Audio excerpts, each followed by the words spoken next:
My dear friends, the outbreak of COVID-19 has created an unprecedented situation around the world.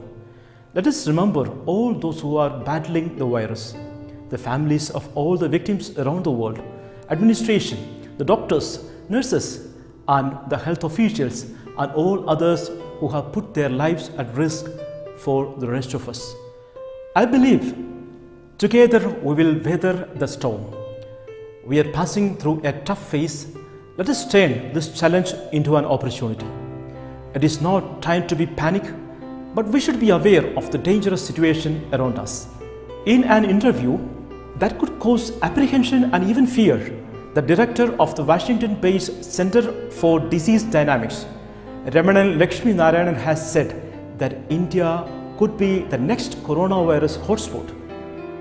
He said that in the worst case scenario, 60% of Indian population could be infected, which is some 700 or 800 million people. However, he added that the vast majority would only be mildly affected. A very small percentage would become seriously ill, and an even smaller percentage would sadly lose their lives. It is estimated that India is bound to have 10,000 or more undetected coronavirus cases.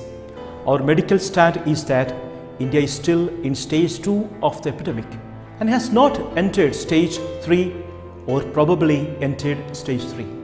If you look at the steps that the government has taken, shutting the schools, colleges, theatres and cinemas and declaring all India curfew for one day, this clearly suggests the government knows we are in a dangerous level. Bangalore has about 1.3 crore people. If only 10% gets infected, that is 1.3 lakh patients.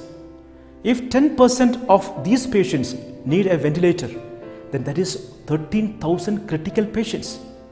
Bangalore has 700 ventilators, of which only 10% can be used by the COVID patients. That is 70 ventilators for 13,000 patients. This is the situation of all the cities in India. If this is the condition, the situation of India will be more dangerous than Italy. We have seen the different stages of corona attack in many countries. China and Italy are giving two important lessons for us. We should be prudent to watch and learn the great lessons they are giving to us.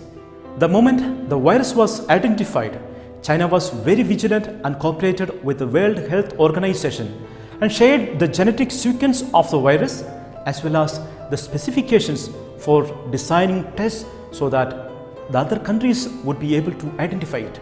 The biggest conclusion is that China has demonstrated that the course of the outbreak of this virus can be altered.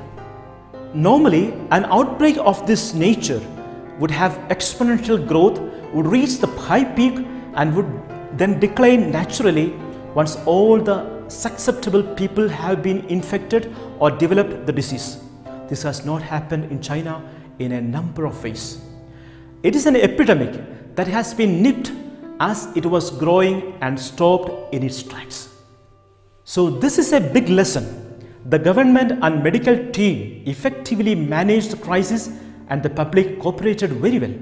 So they did not allow this natural course of the outbreak of virus to reach the peak.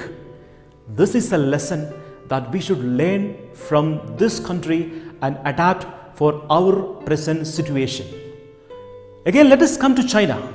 The statistics of Italy clearly states that between February 15 and March 10, there were only 10,000 corona infected people and the death was less than 1,500. But between March 10 to 20, within 10 days, the number has gone from 10,000 to 40,000 affected people and 2,000 people died within 10 days. And the government is not able to control the situation. The youth of many countries which are severely affected by the corona disease were more relaxed and not concerned about the seriousness of this disaster. And now they are regretting for their negligence which has affected not only their family, but their country and whole world. Italy is the best example. Dear youngsters of our country, you have more responsibility in this campaign against Corona. We have the responsibility to protect our elders and kids who are more vulnerable to this disease. Coronavirus is not very dangerous. We can defeat it with a little water, soap, and strong determination. If we take it very silly, this virus can destroy the whole world. We need not be panic. I repeat the same advice which you have heard many times. Follow the instructions of the government and medical department. Wash your hand regularly. Cover your nose and mouth while sneezing and coughing. Stay away from the public places. Be at home until our country is recovered. Already we are infected. Let us flatten the curve of the infection before it reaches the peak.